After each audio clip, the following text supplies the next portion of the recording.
Hey guys, welcome back to my channel. I am Danielle, aka Stitcherista here on YouTube, and today is going to be a stitch with me. But I thought I would show you my setup when I stitch on a Mirabilia, Nora Corbett, any of that.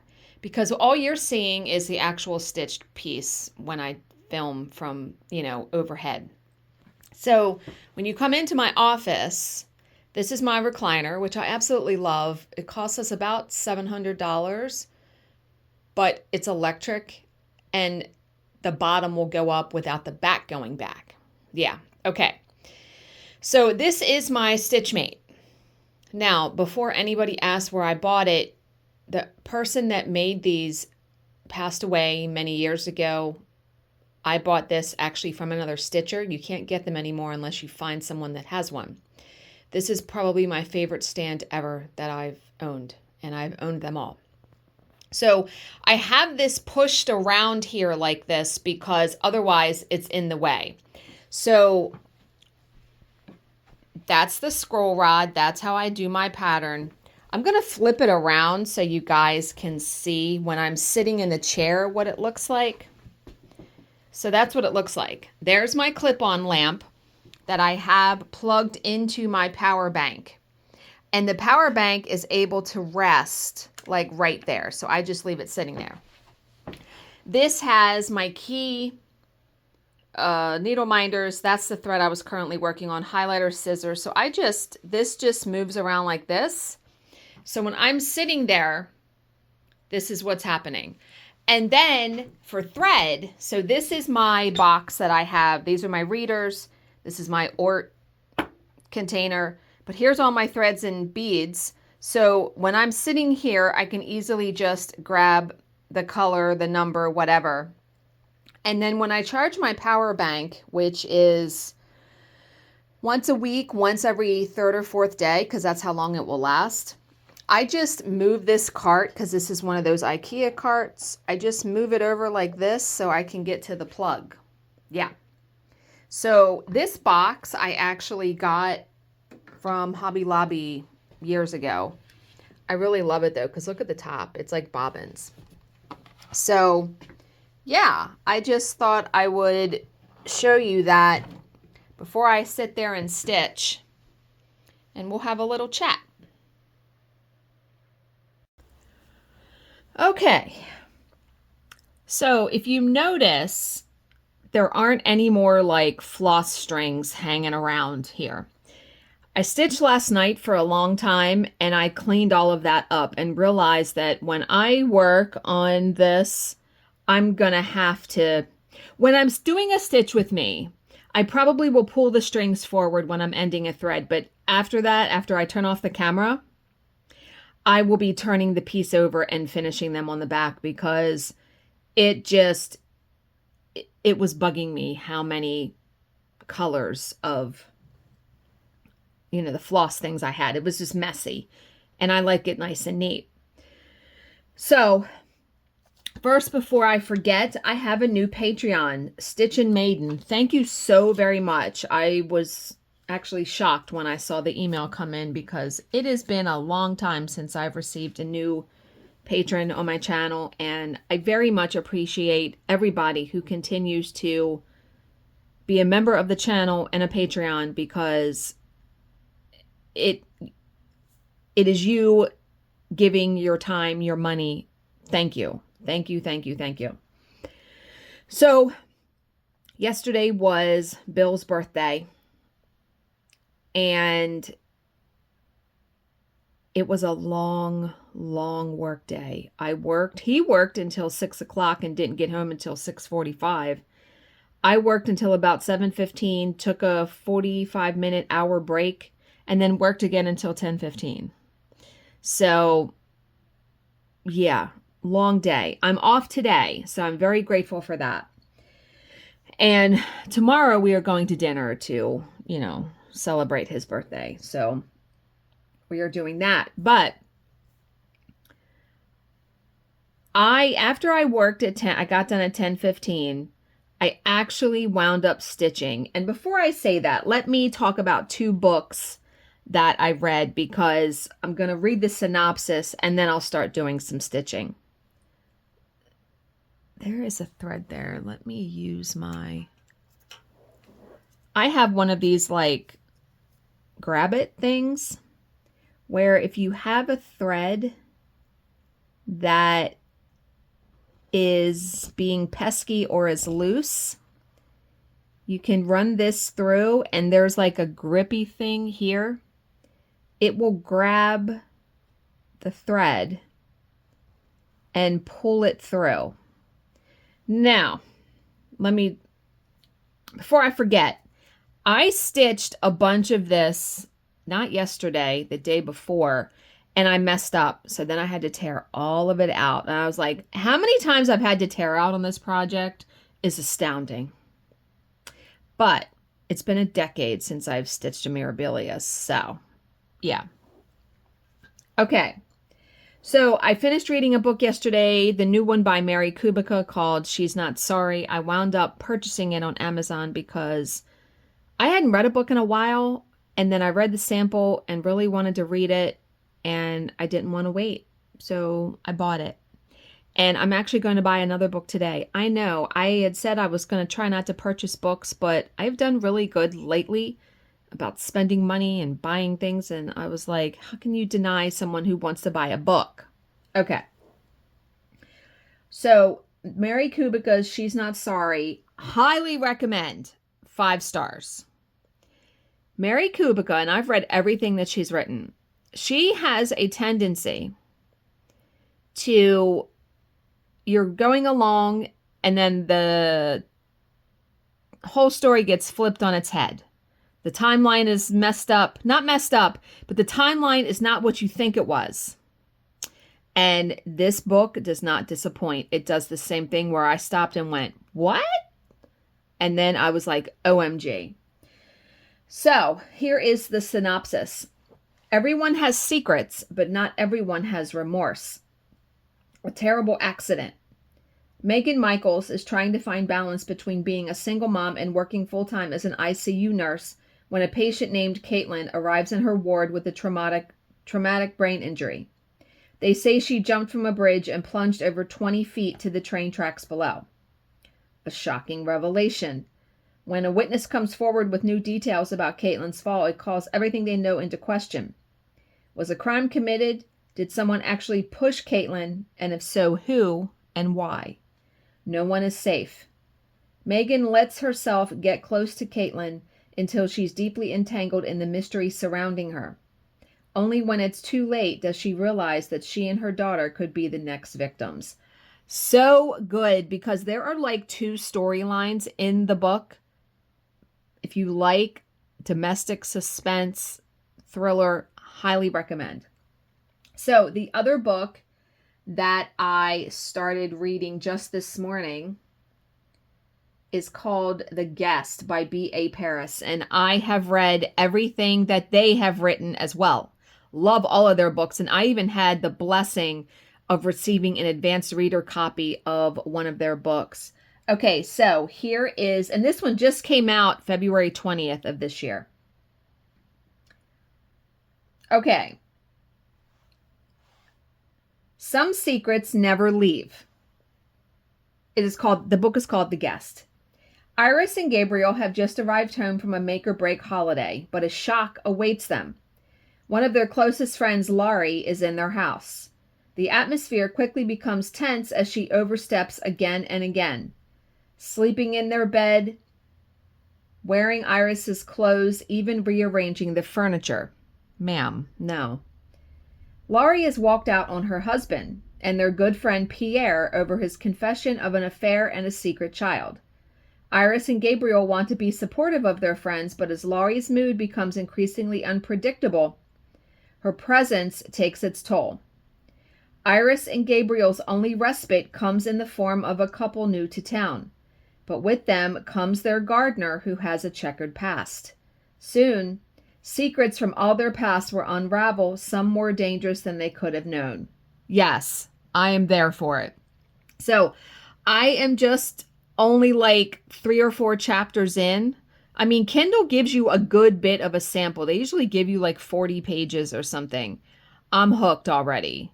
So, yeah, they come home and they find her in their house, and it's a shock because they didn't know it, but they let her stay, and it's supposed to be 3 weeks, and I'm guessing it's going to be more than that. So, I will give you an update once I read more. So, yes, yesterday work day, tough work day, long work day, like I said. And, you know, I didn't stitch at night for a long time. And now I've been stitching at night when Bill goes to bed. And I used to, a long time ago, stitch in the morning. I would get up with him at 4:15, make his lunch, and then I would stay up and stitch a couple hours before work. But I got out of that habit, and I realized why. It hit me last night as I was sitting and stitching. I stitched, so I stopped work at 10:15, and I stitched until like 12:30. Like, I stitched a good bit. And I enjoyed myself so much that I did not mind staying up late even after I had had a long work day. I told Bill, I said, I have to do something for myself today. Like, I have to do this. And I've been rewatching Grey's Anatomy, so I've been really enjoying that show again also. I stopped watching, I forget what season. I mean, they're in like season 20 now or something. I stopped watching, I want to say, at like season 14. So there are 19 seasons on Netflix. I have a whole lot to get through because I'm only on season 7. So I will be watching that for many, many, many, probably months to come. Anyway, I was sitting here stitching last night, and I got up, I was done, and I got up to go to bed, and it hit me. The reason why I like to stitch at night, and especially 10, 11, midnight, it's quiet. It is quiet. I really enjoy it. It's peaceful. I'm not getting emails or phone calls or anything. But the biggest reason is because when I have a day off and it's during the day, I feel like I should be doing something other than stitching, like house chores. Like I have all my house chores done today, except I need to make up our salads for dinner. We are having salmon, and then we'll have some side salads. And when I'm off work or my job ends early, I try to get those salads made up so they're already done, because Bill is the one that cooks. So when I can, I will help him. So I need to do that. But besides that, I don't know. I feel like I should be doing other things. And at night, at 10, 11, 12, there is nothing to be done. He's sleeping, so I would be waking him up if I was going to try to do something. And I just don't feel that pressure. Do you know what I mean? Of something, I need to be doing something household related.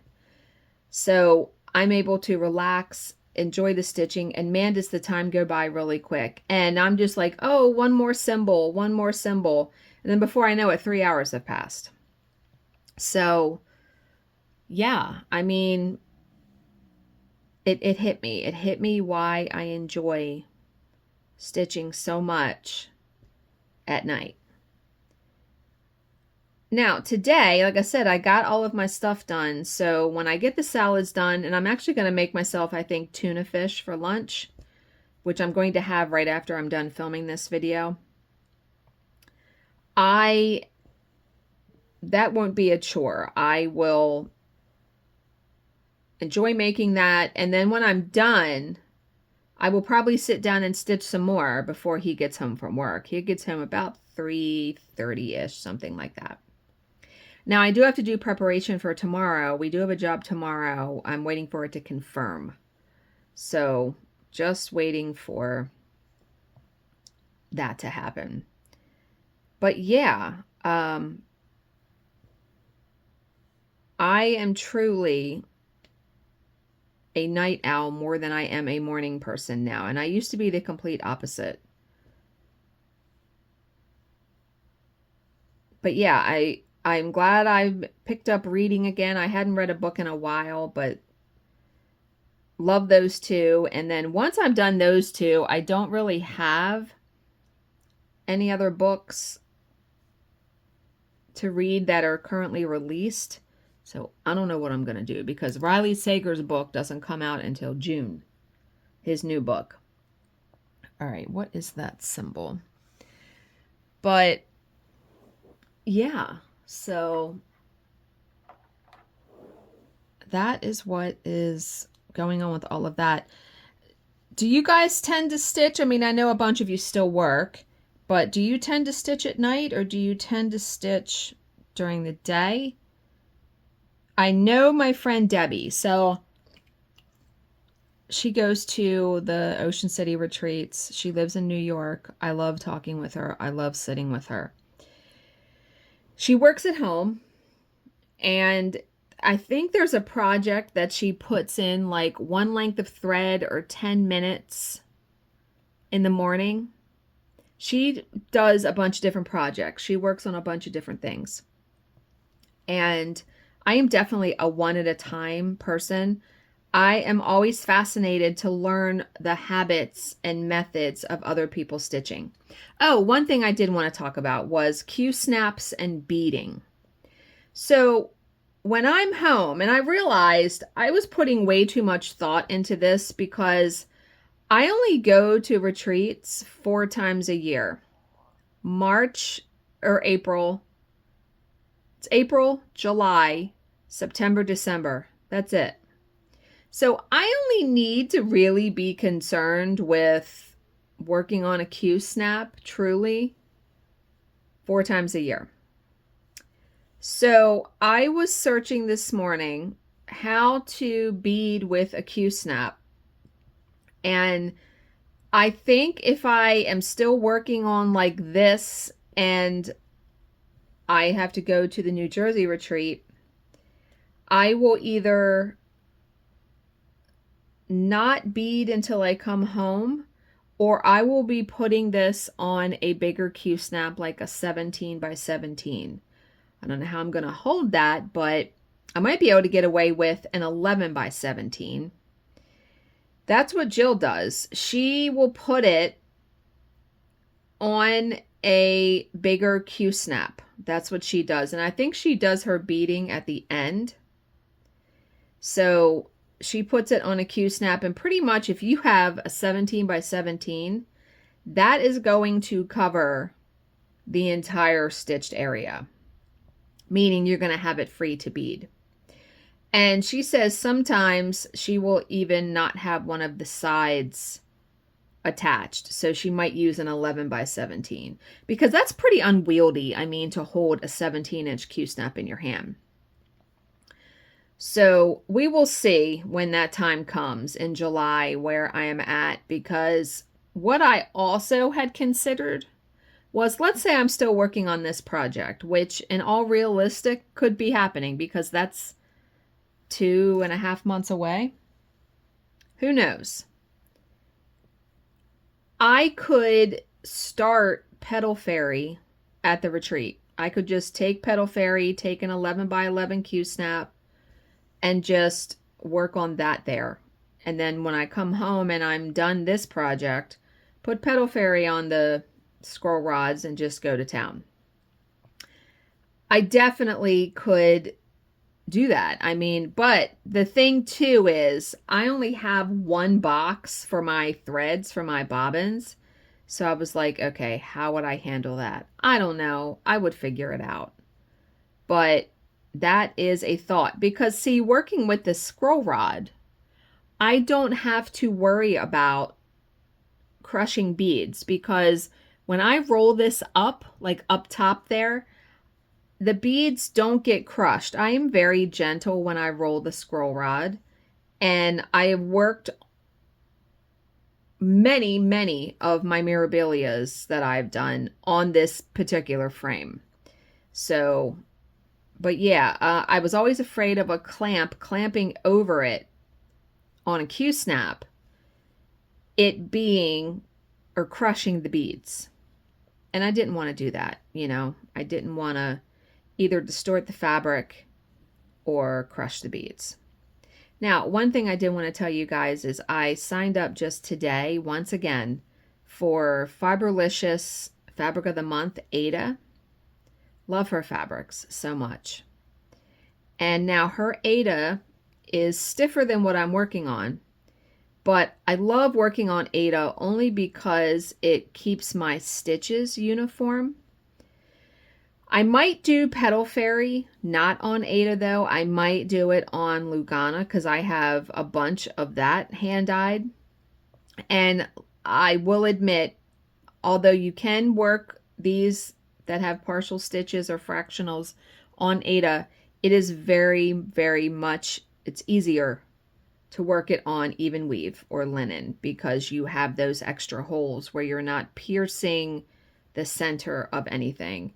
And I have some really beautiful pull stitches fabric, Lugana, that is just stunning. So because I'm thinking that the Aida I had originally bought for Petal Fairy is going to be too light, because I'm going to have to pull the threads and kind of do a floss toss because she has a bunch of yellows. Her whole skirt is like yellows and browns, and then the flowers are pink and her wings are purple. So yeah, I was actually thinking of doing her like on a cocoa brown colored fabric. I have a piece from Fiberlicious that is called Chocolate, like CHALKLATE, and it's like shades of brown. So I will have to pull the floss and see, but I am not going to be starting Petal Fairy until I'm done this or until I go to the New Jersey retreat. So, but yeah, that's all I really had to talk to you guys about. I know this is a little bit shorter one, but I did want to come on here. I do like to do a video when I have days off during the week. I hope you guys are all having a good week. It's already Thursday, so that's good. Time goes by so very quick. So very quick. As always, if you have any questions, please leave them in the comment section below, and I will answer them to the best of my ability. Thank you so much for watching and subscribing, and I will see you in my next video. Bye, guys.